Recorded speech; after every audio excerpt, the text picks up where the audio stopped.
안녕하세요. 밤하늘의 별과 같이 바닷가의 모래알같이 여러분을 사랑하고 축복하는 밀모래 책방입니다. 오늘은 1782년에 태어나 1830년까지 살다 간 스위스 작가 요한 루돌프 비스의 작품 무엇을 배웠는가를 낭독해 드리겠습니다. 옛날에 무엇 하나 제대로 알아듣지 못하는 바보 아들을 둔 백작이 살고 있었다. 그는 우둔한 아들을 가르치려고 갖은 노력을 기울이다가 아들이 자라 청년이 되자 멀리 떠나보내기로 마음먹었다. 백작은 아들을 불러서 조용히 말했다. 나는 널 가르치려고 최선을 다했지만 더 이상 너를 가르칠 수가 없다. 그러니 지금부터는 내가 소개하는 선생님에게 배우도록 해라. 예, 알겠습니다, 아버지. 모든 걸 준비해 뒀으니 오늘 당장 떠나도록 해라. 예, 아버지, 잘 다녀오겠습니다. 청년은 어릴 때부터 살아온 집을 떠나 다른 도시로 가서 유명하다고 소문난 어떤 선생님의 가르침을 받았다. 청년은 일취월장을 기대하는 아버지의 계획대로 1년 동안 그 선생님과 공부를 했다. 마침내 공부를 마치고 아들이 돌아오자 백작은 짐을 풀기도 전에 몰아세우듯이 물었다. 그래, 어서 오너라. 어디 1년 동안 뭘 배웠는지 말해보거라. 그러자 청년은 자신 있는 목소리로 대답했다. 네, 아버지, 저는 개소리를 알아들을 수 있습니다. 뭐? 개소리라고? 개가 짖는 소리를 알아듣는 방법을 배웠다는 말입니다. 백작은 아들이 아무 변화도 없이 돌아왔다고 생각하고는 화가 나서 소리를 질렀다. 이런 제기랄 개소리를 알아듣다니. 아니, 1년 동안 배웠다는 게 고작 그거냐? 그게 정말 유명하다는 선생님이 가르쳐준 것이냐? 아이고 맙소사. 그러면서 백작은 아들의 등을 떠밀면서 말했다. 안 되겠다. 짐을 풀지 말고 다시 떠나거라. 이번에는 다른 선생님한테 가르침을 받고 오너라. 언젠간 너도 똑똑한 소리를 하게 될 날이 오겠지. 청년은 집으로 돌아오자마자 다시 또 다른 도시로 떠났다. 거기서 다른 유명한 선생님 밑에서 1년을 공부한 뒤 집으로 돌아왔다. 백작은 아들을 집에 들일 생각도 하지 않고 문 앞에서 물었다. 그래, 왔구나.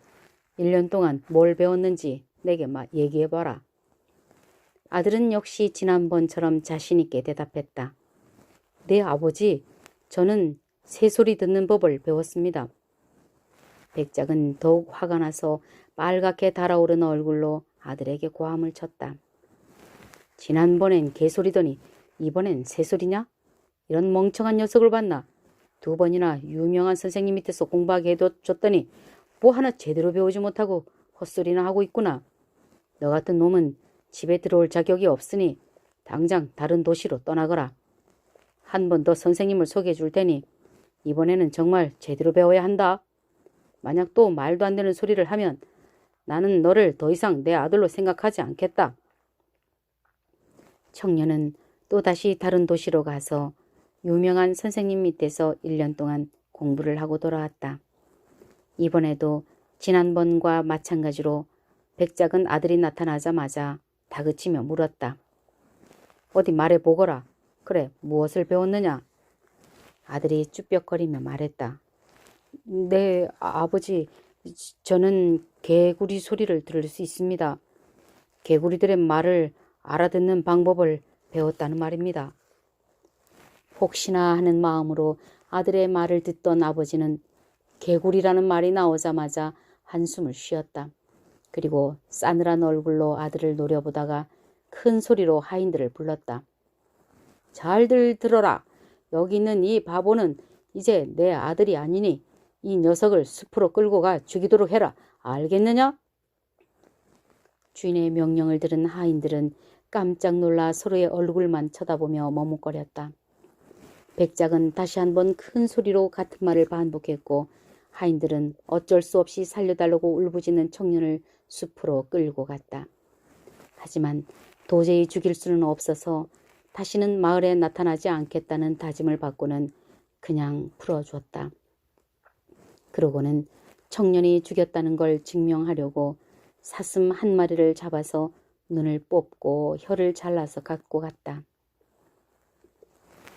하인들의 도움으로 죽을 고비를 넘긴 청년은 자기가 살던 도시를 떠나 정처 없이 이곳저곳을 또 돌아다녔다. 어느 날 오래된 성에 둘러서 하룻밤 잠자리를 부탁하게 되었다. 그러자 성주는 무슨 속셈이 있는 듯이 허름한 몰골의 청년을 살펴보면서 말했다. 보아하니 잘 곳이 없나 보군. 그럼 내가 하룻밤 재워줄 수는 있네. 하지만 자네는 저기 보이는 낡은 탑에서만 자야 한다네. 다른 곳에서는 자네를 재울 수가 없네. 알겠나? 청년이 알겠다며 고맙다고 하자 성주가 말을 이었다. 고마운 일인지 아닌지는 나중에 판단할 일이지. 자네가 그리 고마워하니 한 가지만 알려주겠네. 자네는 저 탑에서 죽을 수도 있네. 네? 그게 무슨 말씀인가요? 저곳에는 사나운 들개가 많이 있는데 굶주린 녀석들을 달래기 위해서 못된 짓을 하거나 죄를 지은 사람을 한 명씩 넣어줘야 한다네. 무슨 말인지 알겠나? 성주는 이렇게 말하면 청년이 바로 도망칠 거라 생각했지만 청년은 두려워하는 기색이 하나도 없이 대답했다. 이곳에 그런 근심이 있는 줄 몰랐군요. 저는 괜찮으니 거기서 하룻밤 자게 해주세요. 다만 개들에게 줄 먹이만 조금 마련해 주세요. 성주는 이상하게 생각하면서도 청년에게 무슨 꿍꿍이가 있을 거라 여기고 개 먹이를 준비해서 탑 속으로 들어가게 해주었다. 다음 날 아침에 성주와 주민들은 탑 속으로 들어갔던 청년이 멀쩡하게 살아나오자 눈을 의심하며 놀라워했다. 사람들은 청년에게 아침을 차려주면서 탑 속에서 무슨 일이 있었는지 물어봤다. 저는 개들의 말을 알아들을 수 있습니다. 청년의 말에 성주는 말도 안 되는 소리라고 생각하면서도 계속 얘기를 해보라고 재촉했다. 개들이 저기에 있는 이유는 탑 속에 보물이 숨겨져 있기 때문입니다. 뭐라고? 보물이 있다고? 네, 그렇습니다. 개들이 그렇게 말했습니다. 저 개들은 보물을 지키기 위해 마술에 걸려 있는 것이지요. 그래서 보물이 저기에 있는 한은 계속 머무를 수밖에 없습니다. 저는 보물이 어떻게 숨겨져 있는지도 개들을 통해 들었습니다. 청년의 말을 들은 사람들은 모두 흥분을 감추지 못하고 웅성거렸다.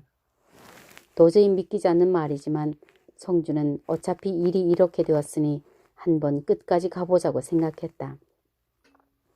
성주는 청년에게 만약 보물을 찾아온다면 자기의 아들로 삼겠다고 제안했다. 그 말을 들은 청년은 보물을 찾기 위한 도구와 개들의 먹이를 갖고 탑 속으로 다시 들어갔고 사람들은 청년이 나오기만을 목이 빠져라 기다렸다. 몇 시간이 지난 후 사람들은 보물을 갖고 나오는 청년을 보게 되었고 그 순간 들개들이 흔적도 없이 사라져버렸다. 성주와 주민들은 기쁨에 들떠서 청년을 칭찬하기 바빴다. 탑 속의 들개 때문에 항상 근심에 휩싸였던 성은 활기를 되찾았고 성주의 아들이 된 청년은 아름다운 여자와 결혼해서 행복하게 살게 되었다. 얼마 뒤 청년의 이상한 능력이 아내와 함께 마차로 로마 여행을 하게 되었을 때 다시 발휘되었다. 마차를 타고 가던 청년은 어떤 늪에서 개구리들이 시끄럽게 우르대는 소리를 듣고는 갑자기 무서운 표정을 지으며 말이 없어졌다. 개구리들은 청년이 새로운 교황이 될 거라고 말했던 것이다. 청년은 아내에게는 아무 말도 하지 않고 서둘러서 로마에 도착했다. 마침 로마는 교황이 선종한 때라서 어떤 추기경을 새로운 교황으로 뽑을 것인지를 두고 의견이 분분했다. 그러다가 하느님의 기적이 나타나는 사람을 새 교황으로 뽑기로 정했다. 그런데 바로 그때 교황청으로 들어선 청년의 양쪽 어깨 위에 어디선가 날아든 하얀 비둘기 2마리가 내려앉았다. 추기경들은 그걸 보고 하느님의 기적이 나타난 것이라고 생각해서 청년에게 교황이 되어달라고 부탁했다. 청년은 개구리들의 말을 듣기는 했지만 정말로 일이 이렇게 되니 너무 당황스러웠다. 하지만 비둘기 2마리가 그러라고 권유하자 제안을 받아들였다. 청년은 미사를 어떻게 진행하는지도 몰랐지만 비둘기 2마리가 그의 어깨 위에 앉아서 항상 그에게 친절하게 가르쳐 주었다고 한다.